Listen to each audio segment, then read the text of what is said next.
Hello students, so I'm back with this question from Pathfinder for Physics Olympiad. The question is number 22 from Kinematics page 1.7, right? So I had already presented a solution, but I had made some mistake in the solution at two places. So I will correct that, okay, and I'll present a new solution over here in this video. So we already know what is the question, right? There are three ants, A, B and C, crawling on a large horizontal tabletop, always occupying the vertices of an equilateral triangle, size of which may vary with time. So as the three ants are moving, right, they always maintain an equilateral triangle. So the three ants might be moving in any random direction, we don't know, but they always maintain the equilateral triangle. So basically, if you talk about this equilateral triangle, guys, the triangle might expand like this, or it might be shrinking if the ants are moving towards the center of the triangle. Another possibility is that the triangle is just translating, or it is translating in backward direction. Another possibility, it is expanding and translating, or it is shrinking and translating. Another possibility, it is rotating. Okay, it is rotating. There are several possibilities for this triangle. So it all depends on how the ants are moving, correct? But what is the question asking now? If at an instant speeds of A and B are VA and VB, which of the following conclusions can you make for speed VC of the ant C? So let's name the three ants A, B and C. This is A, B and this is C. So speeds of A and B are given, VA and VB. So we have to find the relation for speed of C from these four options. So the first method will be, we will try to eliminate the options by taking some special cases over here. So let's take the first special case. Okay, special case 1. So let's assume that the ants do not move at all. So in that case also they always stay on the triangle, right? On the vertices of equilateral triangle. So if VA equal to VB equal to VC equal to 0, then let's look at option A. So 0 less than 0. Option A says 0 less than 0. Do you think this makes any sense? No, right? So option A becomes wrong. Same goes for option C as well. 0 less than 0 is not possible. So A and C are wrong based on this special case 1. Okay, let's take now special case 2. So this special case 2 will directly give me which of these two options will be correct. Let's see that. Suppose VB becomes 0 and B does not move, and A is moving parallel to this line in this direction. So this is the velocity of ant A, and ant C is moving in this direction.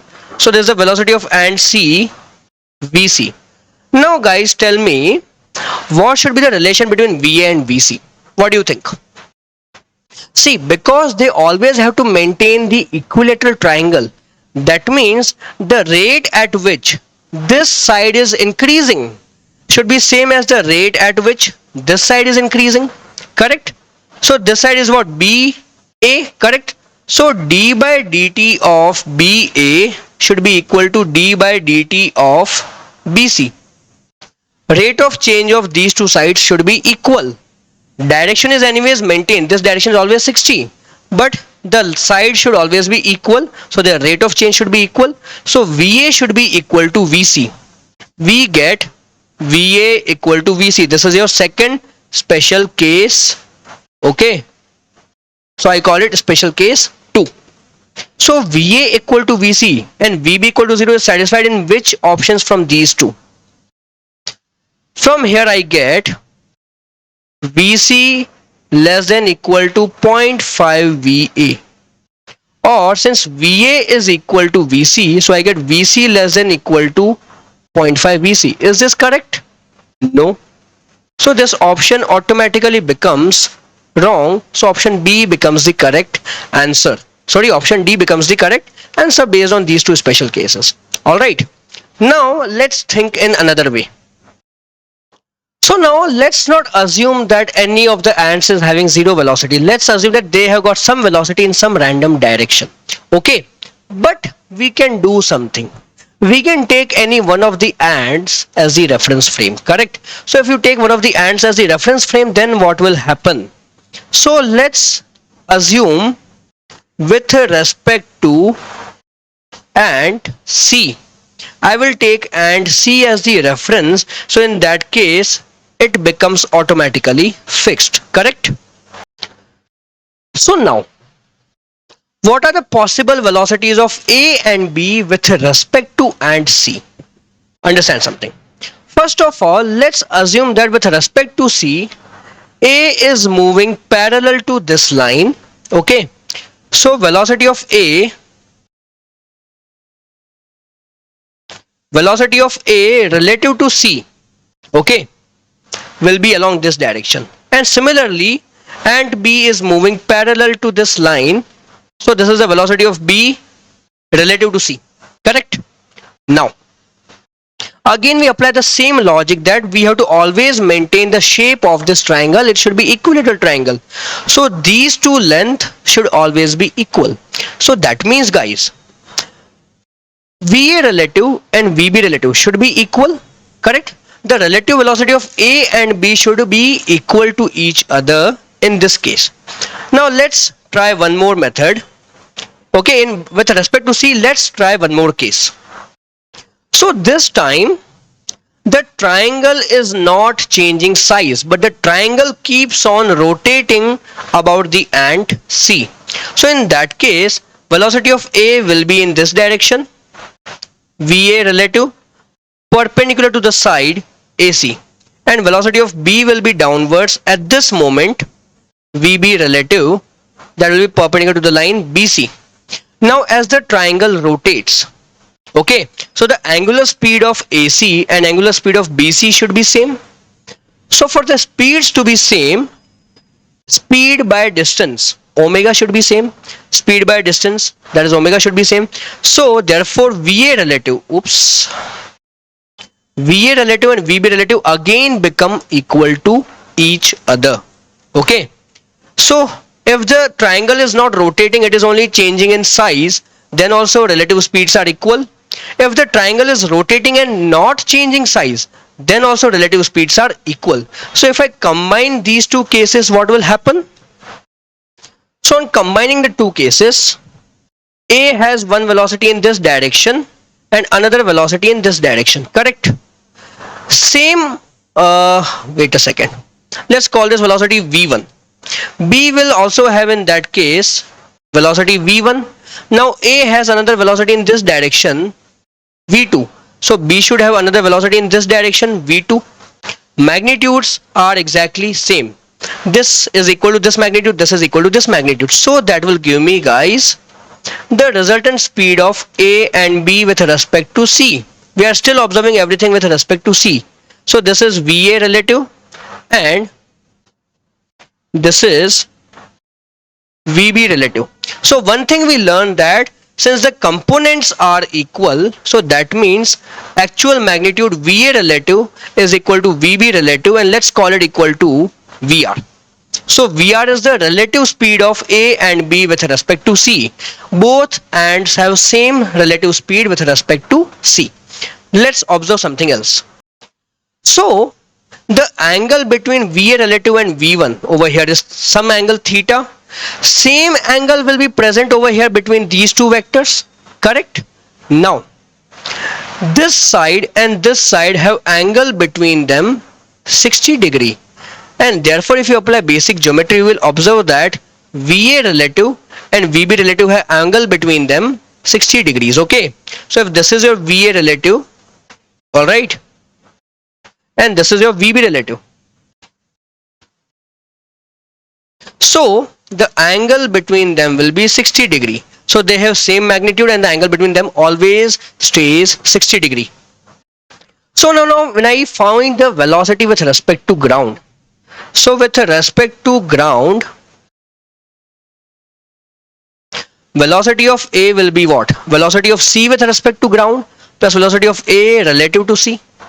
Similarly, velocity of B will be what?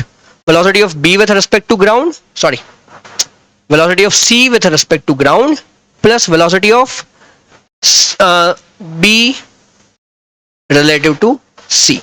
Is that clear? If you draw the diagram in that case, so this is, let's say, VC, this is VA relative, correct? Then this will become your vector VA. But if you take this to be VB relative, okay, this is your VB relative, right? Then this will become your vector VB. Is that clear? And obviously the angle between them is how much? 60 degrees, right?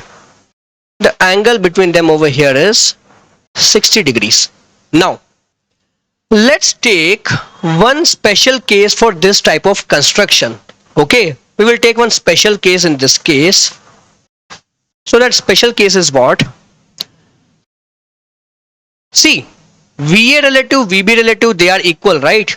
So let's take the special case, VA relative equal to VB relative, okay, and that is equal to VC in magnitude. So the relative speeds have same magnitude as speed of C. Now again what I will do, this is VC, okay, this is VC, and VB relative is exactly in this direction. So VB relative is in this direction. Okay, that's your VB relative. Since they are equal in magnitude, so they exactly match each other, and therefore VB becomes equal to 0. Can we say that? Right? VC plus VB relative will give me VB. So VC plus VB relative is 0. So VB is 0 over here. And this is now your VA relative. This is your VA relative. And VA relative is again equal to VC. And then that will give me VA over here. Now, this angle we already know between VB relative and VA relative is 60 degrees. And this side is equal to this side. So VA becomes equal to VC. So this is one of the special cases where I obtain option D to be the correct answer. But if I want a pure mathematical solution, so what to do in that case?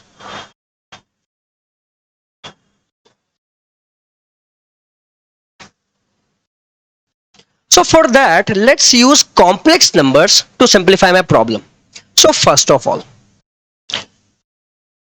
velocity of B is a complex number now. Okay, that will be given by a complex number VC plus the complex number VB relative, correct? Now these are complex numbers. I hope you can understand how to solve using complex numbers. Okay, vectors are basically nothing but complex numbers. So that's why I'm drawing a bar over here to represent a complex number. So this is my VC complex number. Okay, this is my real axis. This is the imaginary axis. So this point over here, this vector will give me VC vector or VC complex number. Then VB relative is again a complex number. Alright. Now, what about VA? So VA complex number will be VC complex number plus VA relative complex number. Now guys, one thing we know that VA relative and VB relative have same magnitude. So VA relative has same magnitude as VB relative, correct? And that is equal to how much? That is equal to, we already know, VR, right? And the angle between VA relative and VB relative is 60 degree. So if I multiply VA relative with a complex number e to the power j pi by 3, this is a unit vector, sorry, a unit complex number, a complex number with magnitude 1. And what it will do when I multiply this vector with VA relative, the vector or the complex number will rotate by 60 degree, because pi by 3 is what? Basically 60 degree, right? Pi by 3 is 60 degree. So by doing this, I obtain VB relative complex number.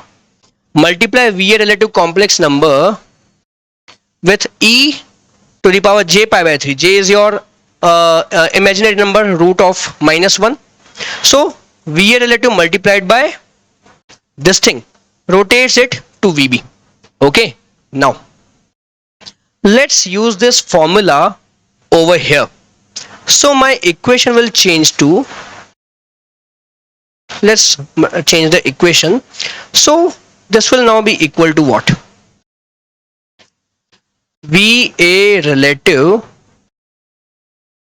e to the power j pi by 3. So from here what do I get? VB complex number minus VC complex number divided by e to the power j pi by 3 is equal to VA relative. Can we say that? This is a correct equation in terms of complex numbers. You can always divide a complex number in the equation. Now from this equation what do I get? VA complex minus VC complex equal to VA relative complex. So this is also equal to VA complex minus VC complex. Now let's arrange them again. So what you will obtain in that case? So VC complex e power j pi by 3 minus 1 will be equal to VA e power j pi by 3 minus VB complex. This is a complex number equation. Oops, this went behind me. So this is your complex number equation. Alright, if you rearrange them, you will get exactly this value over here. Okay, alright. Now this is a complex number. We have got one complex number over here, another complex number over here, and we are subtracting them. So just like vector equation, right? In vector equation, what do you have? If A vector plus B vector equal to C vector, then C is less than equal to A plus B. We use this vector equation, right? And we find the magnitudes accordingly. Same concept we can apply in the equation over here. Okay, so here also what do we do? Modulus of this term over here. Oops, just a second. Modulus of this term over here, guys, will be less than equal to modulus of only this part, that is VA complex times e power j pi by 3 plus modulus of VB complex. Okay, now modulus of VA complex will be basically speed of A, right? And let's look over here what will happen. So this is equal to modulus of VC bar, okay, which is basically equal to VC, that is speed of C, times modulus of e power j pi by 3 minus 1 is less than equal to VA.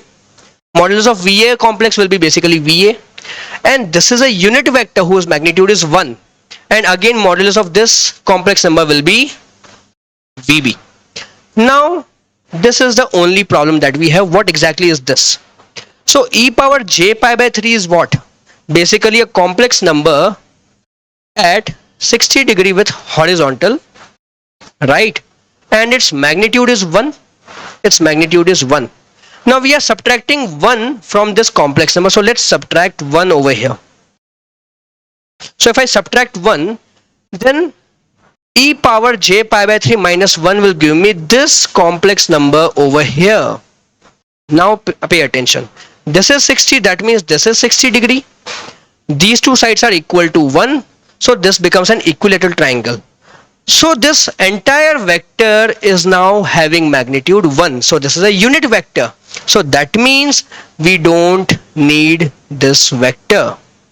So I am left with VC less than equal to VA plus VB. So we got option D as the correct answer. Clear, guys? Okay. So guys, I wanted to introduce you to my institute, which is Albatross Academy. I started it 2 years back, you could say, right? So we are running both online classes and offline classes for IIT, NEET, MHCET, Olympiads, okay, and KVPY, right?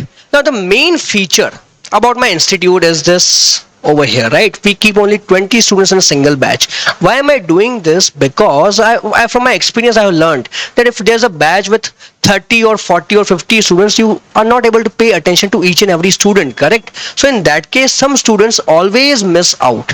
Okay, so that's why we are keeping only 20 students per batch, so that the focus is maximum for each and every student, right? And although at the same time my fees is also not too high, okay, it's a moderate fees only. So you can do inquire with us. I have mentioned the website and the phone number where you can contact us. All right, if you want to join us online, you can join from anywhere. If you want to join us offline, we have centers in Pune and Ulhasnagar, that is in Mumbai. All right, fine. So here's a little brief of my results, right? In JEE 2020, some of my students scored a very good rank. So you can see the names over here, their corresponding ranks. Okay. All right, guys. So that's it. See you again later. Okay. Bye-bye.